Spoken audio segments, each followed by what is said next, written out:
आज एक नया टॉपिक एपी, जीपी और HP, arithmetic progression, geometric progression और हार्मोनिक प्रोग्रेशन, जिसको हम लोग समांतर श्रेणी, गुणोत्तर श्रेणी और हरात्मक श्रेणी बोलते हैं, इसको हम लोग को पढ़ना है। इस टॉपिक से क्वेश्चन इक्का दुक्का नंबर सिस्टम के जगह पर आता है, नंबर सिस्टम चैप्टर के अंतर्गत है, और इससे क्वेश्चन अच्छा स्टैंडर्ड क्वेश्चन कभी कभी पूछ रहा है। तो आइए इसको पहले हम लोग एक एक करके पहले एपी को समझते हैं।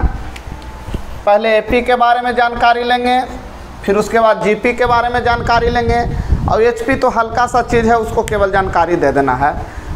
तो आइए एपी के बारे में पहले जानिए। एपी का मतलब होता है समांतर श्रेणी। समांतर श्रेणी जैसे मान लिए बाबू लिखे 2, 4, 6, 8, 10, इस तरह से क्यों को टर्म हो सकता है 12, 20 n। उसी तरह से 5, 8, 11, 14 इस तरह से टर्म है। अब है कि एपी इसको क्यों कहें, तो जब अंतराल निश्चित अंतराल पर आगे बढ़े, तो देखिए कितने का है, 2 का 2 का 2 का, यहाँ होती 2 का अंतराल है। ये देखिए 5 का है, 3 बढ़ा 8, 8 3 11, 11 3 14, एक निश्चित अंतराल। ऐसे बोला जाता है कि हर अगले पद में से पिछले वाले पद को घटाया जाए।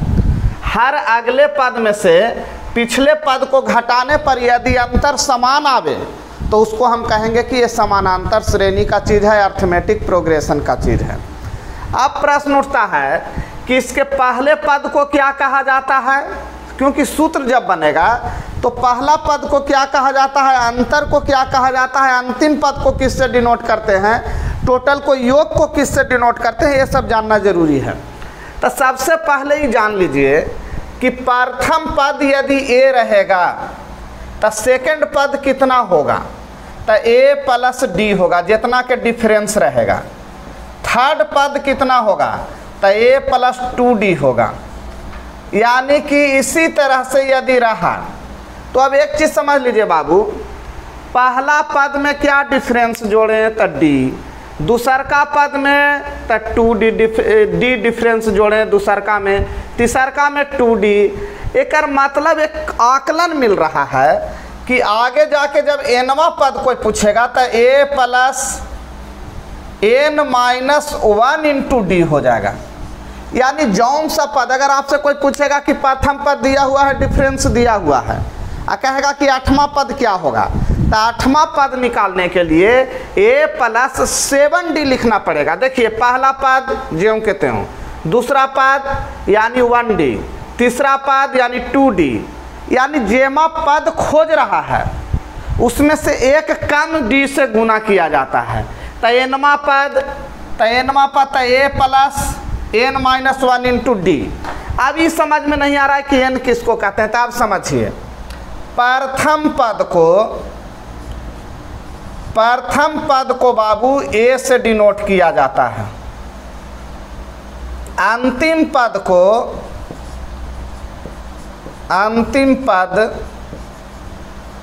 को n या l से डिनोट किया जाता है। अंतर को सार्वय अंतर जिसको बोलते हैं, सार्वय अंतर जिसका इंग्लिश होगा डिफरेंस, इसको d से डिनोट करते हैं। nवां पद को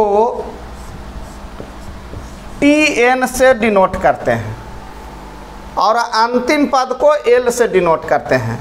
तो इतना जो शब्दावली है बाबू, इसका यूज किया जाता है। फिर से एक बार देख लीजिए, प्रथम पद को a से डिनोट किया जाता है, अंतिम पद को n से, सार्वय अंतर को d से, और nवां पद को tn से। मैंने कोई आपसे पूछ दे कि 20वां पद क्या होगा, यानी t20, 14वां पद क्या होगा, यानी t14। अब प्रश्न उठता है कि जब ये समांतर श्रेणी है तो इसमें सबसे पहला प्रश्न पूछता है कि अगर आपसे कोई पूछे कि nवां पद क्या होगा, तो सबका सूत्र होगा कुछ न कुछ, अंतिम पद का भी कुछ सूत्र होगा। उसके बाद ये तीनों के योग, ये सभी पदों का योग को समांतर पदों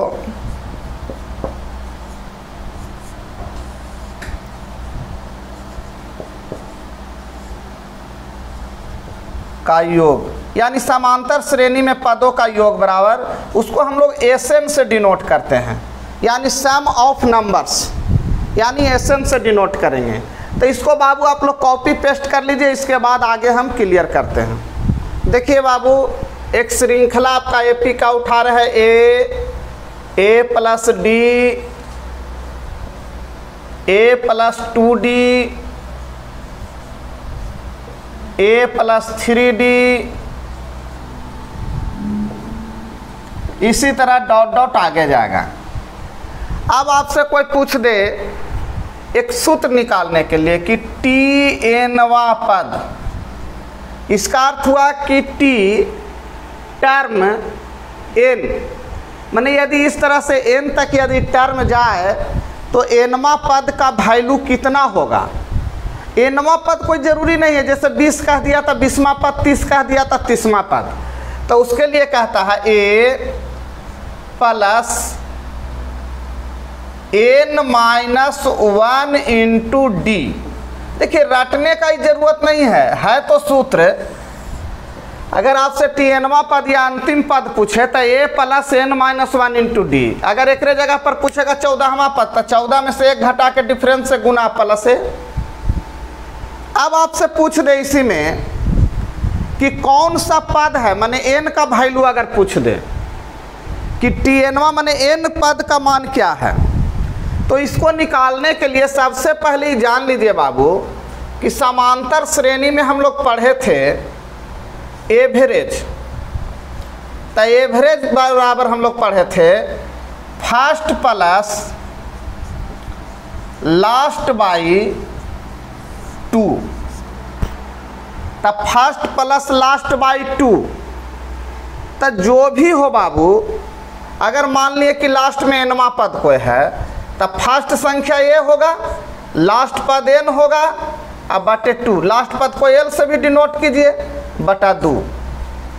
अब थोड़ा सोचिए कि जब एवरेज मालूम है तो कुल योग कितना होगा, कुल योग कितना होगा। तो कुल योग बराबर होता है एवरेज इंटू n। कुल योग बराबर आप लोग जानते हैं बाबू होता है n इंटू एवरेज, माने number of data Guna average. तो नंबर ऑफ डाटा तो n है तो n 2 नीचे आ जाएगा, n इंटू फर्स्ट यानी कि a प्लस l बाई 2। तो एवरेज का ये भी सूत्र है, ये भी एक सूत्र हो गया n by 2 l, n by 2 a plus l। अब इसी को देखिए, हम लोग इसको रेडीमेड रट ले हैं। यदि पहला टर्म यदि a है तो लास्ट टर्म क्या होना चाहिए, तभी ना सीखे थे a plus n-1 into D होना चाहिए लास्ट पद। लास्ट पद कितना होना चाहिए बाबू, तो a plus n-1 into D. तो यानी n इंटू a के जगह पर a रख दीजिए, l के जगह पर लास्ट पद कौन है, तो plus a plus n-1 into D, अब बटा 2 है। इसी को बाबू हम लोग रेडीमेड ऐसे रटे हैं एकदम, n by 2 into 2a plus n-1 into D. यही सूत्र ना आप रटे हुए हैं बाबू, ये रेडीमेड आप लोग रटे हुए हैं कि सम ऑफ n बराबर, माने n तक के संख्याओं का सम कितना होगा, तो n by 2 into 2a plus n-1 into D. तो ये सूत्र रियल में आया कहाँ, तो एवरेज से ही आया है, फर्स्ट प्लस लास्ट बाई 2। तब फर्स्ट के जगह पर a, लास्ट के जगह पर l बाई 2। अब कुल योग बराबर, तो एवरेज जब निकला हुआ है तो कुल योग कैसे निकालते हैं, तो number of candidate Guna average. तो n एवरेज के वैल्यू है a प्लस l बाई 2। तो a तो लास्ट पद कितना होगा, तो जब इस सीरीज में लास्ट पद आपका होगा a plus n-1, 1 into D. अब देखिए बाबू, कोई आपसे पूछ दिया तो यहाँ पर हम एल के जगह पर रख दिए ए प्लस एन माइनस 1/2। अभी देखिए यही सूत्र बन गया, 2 को इन्हें कॉमन ले लिए, 2a plus N minus 1/d। तो अगर आप सूत्र गड़बड़ा भी रहे हैं तो ये जनरल सूत्र याद रखिए कि एवरेज बराबर फर्स्ट प्लस लास्ट बाई 2 होता है। कभी कभी एग्जाम में जाइएगा, कहेगा कि अरे तेरी तो सूत्र में गड़बड़ा गए, तो कोई ज़रूरत नहीं, ना भी याद रहेगा तो ये तो याद रहेगा ना कि फर्स्ट प्लस लास्ट बाई 2 गुना ये एवरेज का हो गया, एन से गुना कर दो, क्लियर हो जाएगा पूरा एकदम खाका। चलिए बाबू, अब थोड़ा देखिए अर्थमेटिक से ही रिलेटेड, जैसे लगातार प्राकृत संख्या है, तो ये प्राकृत संख्या है जो अर्थमेटिक के अंतर्गत आता है। तो आपको मिल जाएगा प्राकृत संख्या का योग, क्योंकि अर्थमेटिक के अंतर्गत आता है। तो प्राकृत संख्या का योग एक मतलब 1 से लेकर n तक का योग, तो क्या हो जाएगा n into n plus 1/2, n into n plus 1/2। ये आपको प्राकृत संख्या के अंकों का योग हो गया। अब आते हैं हम लोग इसमें वर्गों का योग देख लेते हैं। तो प्राकृत संख्या के वर्गों का योग,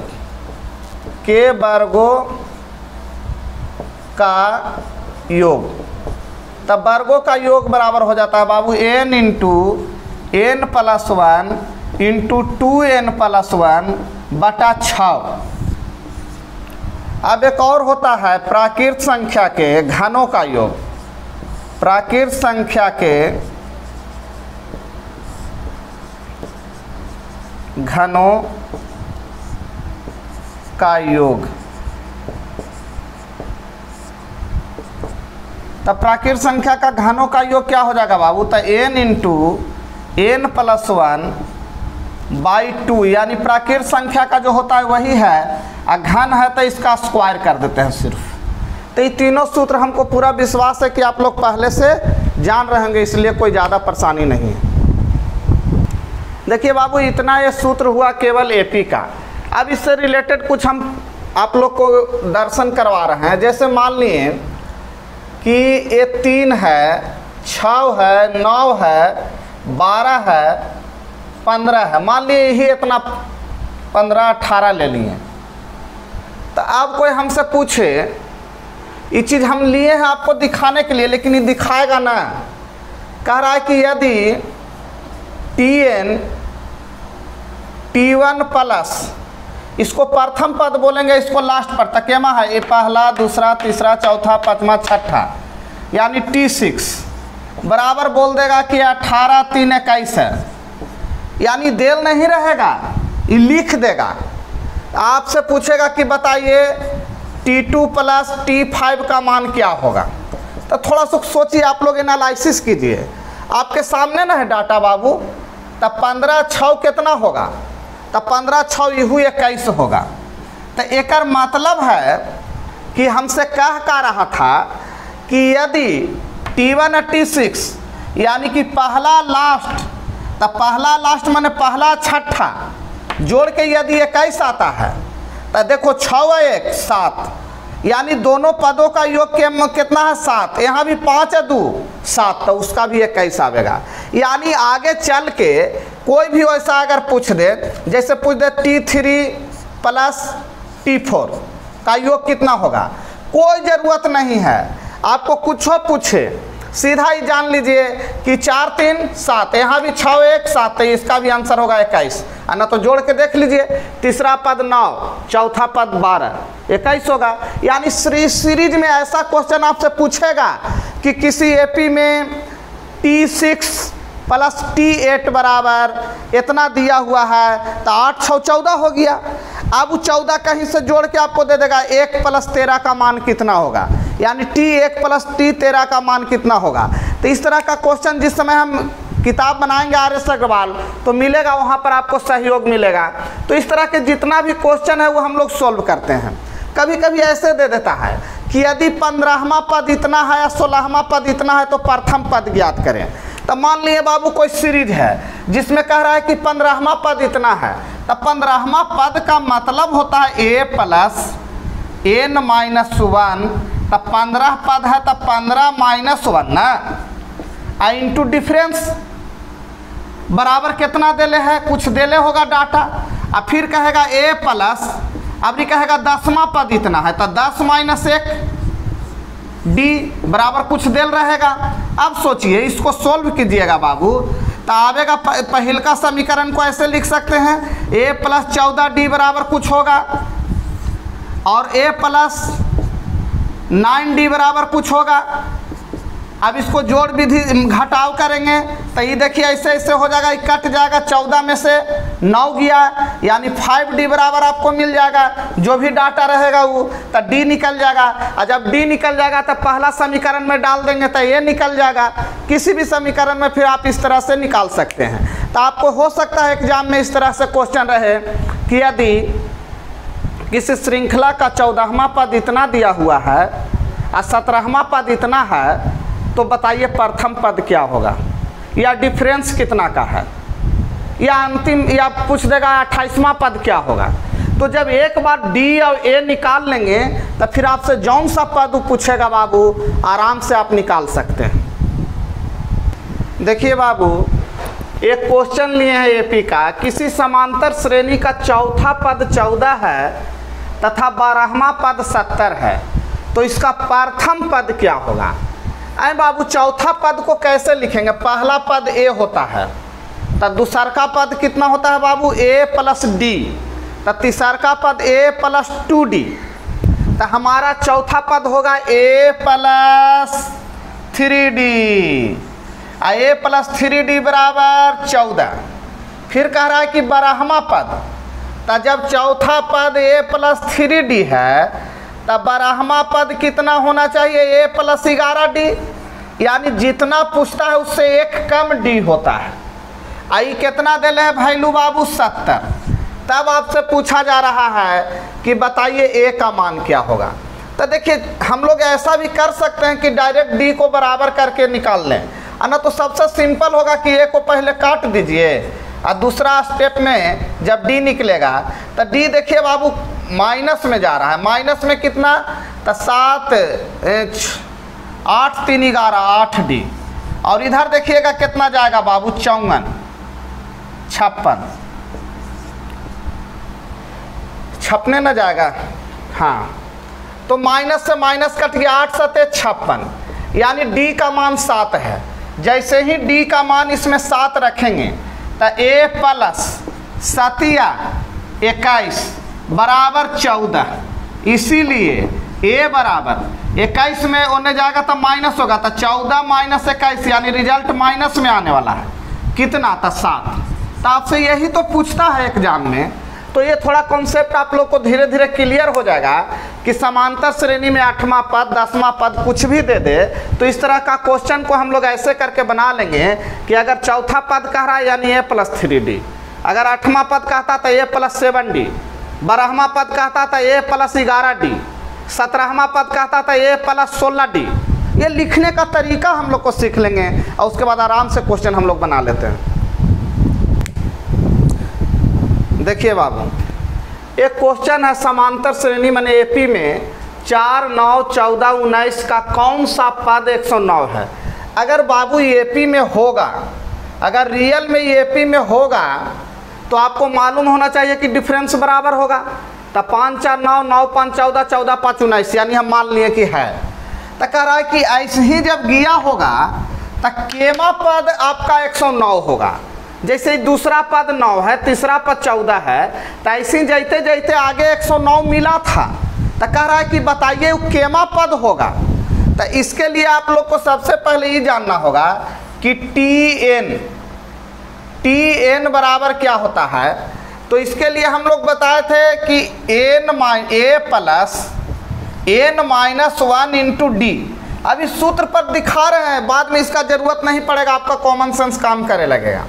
देखिए कुछ नहीं करना है, टी एन का वैल्यू यानी कि जेमा पद के बारे में पूछ रहा है, एन का वो दिए हुए है कि 109 होकर वैल्यू है।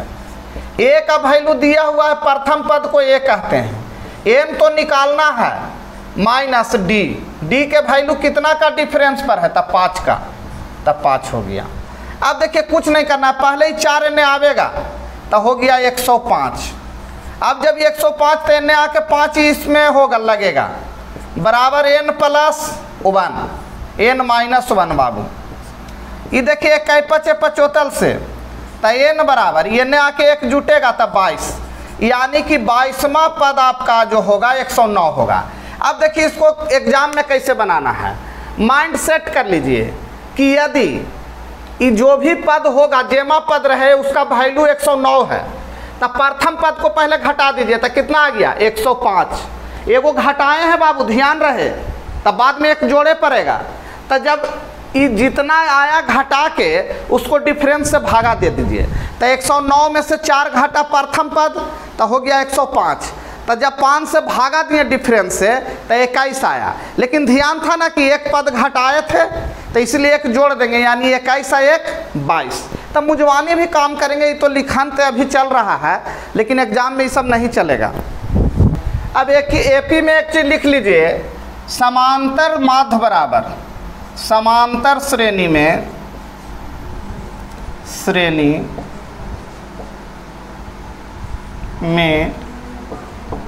समांतर श्रेणी में यदि ए और बी, ए और दो संख्याएं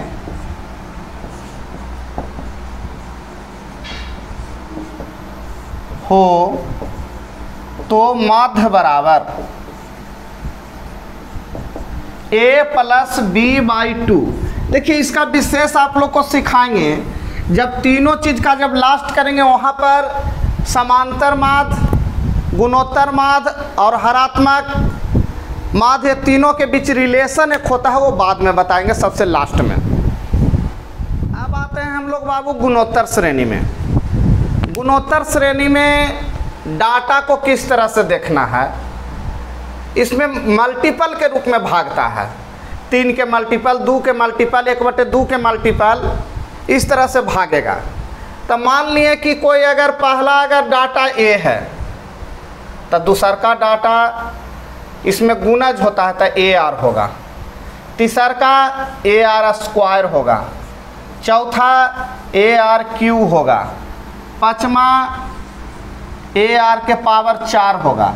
तो इसी तरह से आगे तक जाएंगे तो ए आर है बाबू, ए इंटू आर के पावर एन माइनस 1 हो जाएगा। माने जेमा पद कहेगा उसमें आर, आर है क्या, तो जिस तरह से वहाँ डिफरेंस था उसी तरह से यहाँ पर सार्वनुपात है। अभी है क्या, उसमें घटाया जाता था अगला पद में से पिछला पद को, इसमें भागा दिया जाता है। आगे वाला पद ए आर में जब ए से भागा देते हैं तो हमारा आर मिलता है। तो यहाँ पर प्रथम पद को यहाँ भी बोला गया है, प्रथम पद को ए से डिनोट किया गया है। सार्वनुपात माने किस रेशियो में गुना हो रहा है, सार्वनुपात को, अनुपात का रेशियो होता है इसीलिए आर से डिनोट किया गया है। वहाँ डिफरेंस को डी से डिनोट किया गया था। अंतिम पद, अंतिम पद को एल से भी डिनोट किया जाता है या टीएन से भी डिनोट किया जाता है। लास्ट पद यानी टीएनवा पद यानी एल पद, दोनों बात बराबर है। अब एन के जगह पर 10 रख देंगे तो 10वां पद पूछ रहा है।